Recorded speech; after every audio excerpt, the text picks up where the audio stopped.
नमस्कार दोस्तों, कैसे हो आप लोग। उम्मीद करता हूँ आप सब अच्छे होंगे। मैं प्रिंस सर आपको इस यूट्यूब चैनल पर यूजीसी नेट का प्रथम प्रश्न पत्र पढ़ा रहा हूँ। इस यूजीसी इसमें मैं टीचिंग एप्टीट्यूड से संबंधित मैं 8 वीडियो ऑलरेडी बना चुका हूँ। आप तक सब्सक्राइब नहीं किए तो सब्सक्राइब कर लीजिए और जाके प्लेलिस्ट पे आप देख लीजिएगा। 8 वीडियो टीचिंग एप्टीट्यूड से संबंधित बना है। ये हमारा रिसर्च एप्टीट्यूड का दूसरा पार्ट है। इससे पहले भी मैं एक पार्ट रिसर्च एप्टीट्यूड का बना रहा हूँ। ये रिसर्च एप्टीट्यूड चल रहा है, ठीक है। तो मैं आपको बताना चाहूँगा इसके साथ ही हमारा यूजीसी नेट में यूजीसी नेट का जो हमारा सिलेबस में के अकॉर्डेंस है सोशियोलॉजी। मैं सोशियोलॉजी भी इसके साथ पढ़ाता हूँ। मेरा सोशियोलॉजी की ऑनलाइन क्लास जो मेरी है मॉर्निंग में सुबह 8 से 10 बजे के बीच में जूम ऐप पे चलती है। अगर आप उस क्लास को ज्वाइन करना चाहते हैं तो आप इस नंबर पे कांटेक्ट कर सकते हैं, या इसके साथ ही जो यूजीसी नेट से संबंधित चाहे प्रथम प्रश्न पत्र हो या ऑल्सो सोशियोलॉजी ही क्यों ना हो, उसके बारे में अगर कोई भी इन्फॉर्मेशन अगर आपको डिटेल लेनी है क्लास से संबंधित या नोट से संबंधित या वीडियो से संबंधित कोई भी जानकारी लेनी है तो आप इस नंबर पे कांटेक्ट करिए, ठीक है। 9807781640, जिस पे आपको सोशियोलॉजी 24/7 आपको इसमें आपको इस सुविधा मिल सकेगी इसकी। चलिए तो हम शुरू करते हैं। हमारा जो इस वीडियो का पहला क्वेश्चन है वो हम शुरू करते हैं। पहला क्वेश्चन हमारा कौन सा है, ये हमारा शोध रिसर्च का दूसरा पार्ट है, रिसर्च एप्टीट्यूड का। निम्नलिखित में से कौन सा कथन सत्य नहीं है। ध्यान सुनिएगा, रिसर्च से संबंधित कुछ क्वेश्चंस हैं, कुछ कथन है जिसको हम पढ़ते हैं वन बाय वन। देखिए इसमें कुछ धुंधला दिखाई दे रहा है लेकिन आगे से शायद क्वेश्चन सही हो जाएंगे। यह अपेक्षा की जाती है, मैं पढ़ दे रहा हूँ उसमें दिक्कत नहीं होगी आपको। यह अपेक्षा की जाती है कि शोधकर्ता एक विस्तृत अध्ययन करने वाला व्यक्ति होगा, ठीक है। नेक्स्ट, एक अनुसंधान दूसरे अनुसंधान को जन्म देता है। ये तो बिल्कुल सही है, क्योंकि कोई व्यक्ति एक शोध किया रहता है तो वो आगे के जो शोधकर्ता होते हैं उनके लिए वो क्या करता है, एक आदर्श प्रारूप के रूप में काम करता है, ठीक है। यानी उसकी सहायता ही लेकर वो आगे का जो अपना शोध करने जा रहा होता है वो आसानी से कर सकता है, ठीक है। तो ये भी सही होगा। सभी शोधकर्ता सामान्य ज्ञान की वृद्धि में योगदान देते हैं। वर्तमान ज्ञान की, सॉरी सामान्य नहीं, वर्तमान ज्ञान की वृद्धि में योगदान देते हैं, बिल्कुल सही है। अच्छा शोधकर्ता एक अच्छा व्यक्ति ही होता है। देखिए आपको बताना चाहूँगा ये विस्तृत अध्ययन करने वाला व्यक्ति, देखिए मैं इसीलिए छोड़ दिया था, बी और सी तो बिल्कुल सही है। ए और डी में अगर आपको डाउट हो तो आप ए और डी में डाउट कौन सा होगा, एक अच्छा शोधकर्ता एक अच्छा व्यक्ति। देखिए अच्छा शोधकर्ता के लिए अच्छा व्यक्ति होना ये आवश्यक नहीं है, अनिवार्य नहीं है, ठीक है। तो आंसर इसका क्या हो जाएगा, 16 का आपका क्या हो जाएगा, D answer is the correct answer. किसके अनुसार, क्वेश्चन के अनुसार। क्वेश्चन में क्या कहा है कि कथन कौन सा सत्य नहीं है, ओके। चलिए आगे क्वेश्चन चलते हैं, सेकंड क्वेश्चन। निम्नलिखित पत्र साहित्य में से कौन सी अनुसंधान कार्य के प्रकाशन पर विशेष बल देता है। फिर से सुन लीजिए, मैं फिर से बता दे रहा हूँ। निम्नलिखित पत्र साहित्य में से कौन अनुसंधान कार्य के प्रकाशन का विशेष रूप से कार्य करता है। पत्रिका, मैगजीन, विशेष निबंध, मोनोग्राफ, जर्नल्स, पुस्तकें। तो कौन करता है ये अनुसंधान कार्य, प्रकाशन करने का, अनुसंधान संबंधी जो पत्र साहित्य होता है उसे प्रकाशित करने का काम कौन करता है। तो कौन करता है इसमें, जर्नल्स करते हैं। आपको सब पता है कि पत्रिकाएं मैगजीन्स वाला नहीं करता है, मोनोग्राफ वाला नहीं करता है, पुस्तकें पब्लिश करने वाला नहीं करता है, बल्कि जर्नल्स करते हैं जो पत्र साहित्य और अनुसंधान से संबंधित, ओके, प्रकाशित। आइए नेक्स्ट क्वेश्चन, तो इसका आंसर क्या हो जाएगा, सी आंसर। नेक्स्ट क्वेश्चन चलते हैं। क्वेश्चन है, निम्नलिखित में से आधुनिक समाज में, ध्यान सुनिएगा, निम्नलिखित में से आधुनिक समाज में अनुसंधान के मुख्य कार्य क्या हैं। ध्यान सुनिएगा, निम्नलिखित में से आधुनिक समाज में अनुसंधान के मुख्य कार्य कौन से हैं। पहला ऑप्शन देख लीजिए, ज्ञान के क्षेत्र में प्रगति के साथ गति बनाए रखना, ज्ञान के क्षेत्र में प्रगति के साथ गति बनाए रखना, उसके साथ नई चीज़ों की खोज करना। देखिए ये तो आंसर सही है, नई चीज़ों की खोज करना, पूर्व लेखन पर आलोचना करना, पूर्व लेखन पर आलोचना करोगे तो आगे कर वो कर सकोगे, ठीक है। देखिए यहाँ पे पूर्व लेखन पर आलोचना करना ये थोड़ा मुझे गलत लग रहा है, अभी हम बाद में डिसाइड करेंगे, पहले जो बिल्कुल ट्रू है उसको हम देख लेते हैं। नई चीज़ों को खोज करना ये तो बिल्कुल सत्य है। स्रोतों की गंभीर रूप से व्यवस्थित जांच और विश्लेषण करना ये भी बिल्कुल राइट है, ठीक है। तो 2 और 4 ये आपको मिल गया। अब 2 और 4 के आधार पर बिल्कुल आप पहले एलिमिनेट कर लीजिए, पहले 2 को आप छोड़ दीजिए, फिर आप पहले एक काम करते हैं, हम 1 को भी क्लिक कर लेते हैं।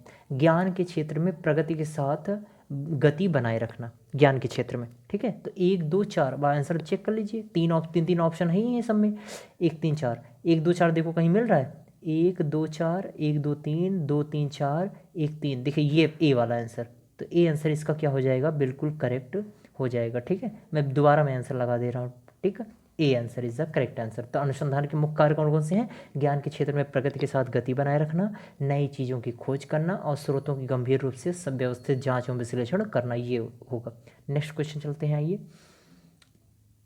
सिद्धांत के संबंध में कौन सा स्टेटमेंट सही है। मैंने आपको सिद्धांत के संबंध में पिछले वीडियो में भी थोड़ा बहुत बता दिया था। सिद्धांत का जो निर्माण होता है वो तथ्यों से होता है, यानी तथ्य और तथ्य जुड़कर क्या करते हैं, लास्ट में सिद्धांत का निर्माण करते हैं। ओके, ये सामान्य मैं आपको व्याख्या बता दिया हूँ।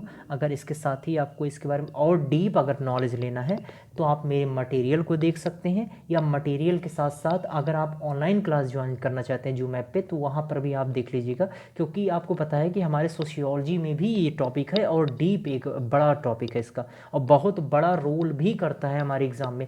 करीब 15 से 16 क्वेश्चन हमारे ये मैनेज करता है हमारा सोशियोलॉजी में भी, ठीक है। तो ध्यान रखिएगा, सिर्फ ये फर्स्ट पेपर के लिए इंपॉर्टेंट नहीं है, इसके साथ साथ हमारा सोशियोलॉजी के लिए भी बहुत इंपॉर्टेंट ये है टॉपिक। ओके, तो सिद्धांत को परिभाषित करने के संदर्भ में क्या सत्य है ये हम देखते हैं। पहले ऑप्शन पढ़ते हैं। अवधारणाओं सिद्धांतों का एक संयोजित तरीका जिसका उद्देश्य एक विशेष घटना को समझाना होता है। उन नए आंकड़ों का अस्थायी स्पष्टीकरण करना जिनका या तो समर्थन किया जाता है या नहीं, अगले शोध के लिए उपयुक्त में से कोई नहीं। अब इसमें आंसर क्या हो जाएगा, इसमें आंसर हो जाएगा अवधारणाओं और सिद्धांतों का एक संयोजित तरीका जिसका उद्देश्य एक विशेष घटना को समझाना होता है, फुल स्टॉप, ये आंसर हो जाएगा। नेक्स्ट क्वेश्चन चलते हैं। अनुसंधान एक ऐसे व्यक्ति द्वारा आयोजित किया जा सकता है, क्वेश्चन है, अनुसंधान एक ऐसे व्यक्ति द्वारा आयोजित किया जा सकता है जिसमें अनुसंधान कार्य विधि का अध्ययन किया है, एक स्नातकोत्तर उपाधि प्राप्त की है, सोच और तर्क क्षमता रखता है, एक परिश्रमी कार्यकर्ता है, ठीक है। तो क्वेश्चन पहले फिर से सुन लीजिए। अनुसंधान एक ऐसे व्यक्ति द्वारा आयोजित किया जा सकता है जिसके द्वारा क्या किया जाए, एक अनुसंधान कार्यविधि का अध्ययन किया, एक स्नातकोत्तर उपाधि प्राप्त की, सोच और तर्क क्षमता रखता है, एक परिश्रमी कार्यकर्ता है। तो आंसर क्या हो जाएगा, सी आंसर, सोच और तर्क क्षमता रखता है, C answer is the correct answer. Next question, निम्नलिखित में से एक शोधकर्ता का विशिष्ट गुण है, क्या है, क्यूरियोसिटी, जिज्ञासा, सक्रिय कल्पना, एक्टिव इमेजिनेशन, क्षमता, एबिलिटी। तो इसमें क्या हो जाएगा, D answer is the correct answer. Next question, आंकड़ों को सूचना में परिवर्तित करने की प्रक्रिया के लिए निम्नलिखित में से कौन से शब्द का प्रयोग किया जा सकता है। फिर से सुन लीजिए, आंकड़ों को सूचना में परिवर्तित करने की प्रक्रिया के लिए निम्नलिखित में से कौन सा शब्द प्रयोग किया था, विश्लेषण एनालिसिस, संश्लेषण सिंथेसिस और सिनॉप्सिस, उपरोक्त में से कोई नहीं। तो कौन सा होगा इसमें आंसर, इसमें आंसर हो जाएगा बी आंसर, संश्लेषण यानी सिंथेसिस। निम्नलिखित में से तर्क वितर्क के परिणाम को क्रमबद्ध तरीके में प्रस्तुत किए जाने के लिए किस शब्द का प्रयोग किया जाता है। फिर से सुन लीजिए, निम्नलिखित में से तर्क वितर्क के परिणाम को क्रमबद्ध तरीके से प्रस्तुत किए जाने के लिए किस शब्द का प्रयोग किया जाता है, तुलना। आगे देखिए ऑप्शन है, इसमें हम थोड़ा देख लेते हैं। पहला ऑप्शन था, क्वेश्चन आपने देख लिया होगा, पहला ऑप्शन था तुलना, दूसरा चर्चा डिबेट, मूल्यांकन इवैल्यूएशन, और चौथा है विश्लेषण यानी एनालिसिस। तो इसमें आंसर क्या हो जाएगा, इसका आंसर हो जाएगा, कौन सा क्वेश्चन था पहले हम लोग देख लेते हैं, हम लोग नेक्स्ट स्लाइड में पहले देख लेते हैं क्वेश्चन कौन सा था, ये था 23। ओके, तो हम लोग आगे चलते हैं। 23 इसमें आंसर क्या हो जाएगा, इसका आंसर हो जाएगा इसमें सी, मूल्यांकन करना, इवैल्यूएशन। आप पढ़ लीजिएगा फिर से दोबारा। नेक्स्ट क्वेश्चन है, एक शोधकर्ता से सामान्यतः क्या अपेक्षित किया जाता है? एक शोधकर्ता से सामान्यतः क्या अपेक्षित किया जाता है? वर्तमान साहित्यिक क्षेत्र में अध्ययन करना, नए सिद्धांतों और नियमों का सृजन करना, विभिन्न विचारों का संश्लेषण करना। इसका आंसर क्या हो जाएगा? बी आंसर, नए सिद्धांतों और नियमों का सृजन करना। नेक्स्ट क्वेश्चन है, निम्नलिखित में से अंतः विषय अनुसंधान का मुख्य उद्देश्य क्या है? फिर से सुन लिए, निम्नलिखित में से अंतः विषय अनुसंधान का मुख्य उद्देश्य क्या होता है?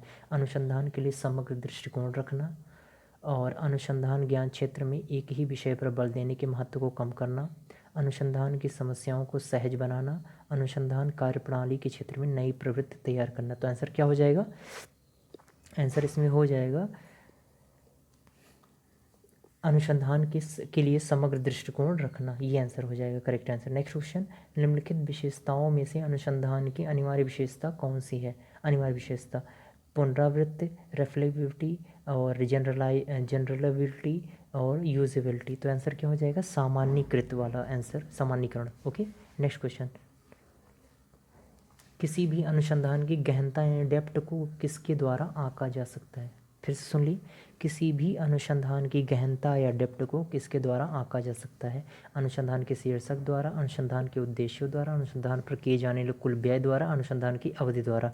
तो ये देखिए, इसकी जो डेप्थता है वो अनुसंधान के उद्देश्यों पर निर्भर करता है। देखिए, उद्देश्य जितना बड़ा होगा वो उसकी गहराई जो अनुसंधान की है वो उतनी गहरी होगी। ठीक है, नेक्स्ट क्वेश्चन, निम्नलिखित कथनों में से कौन सा कथन सिद्धांत के बारे में सत्य है?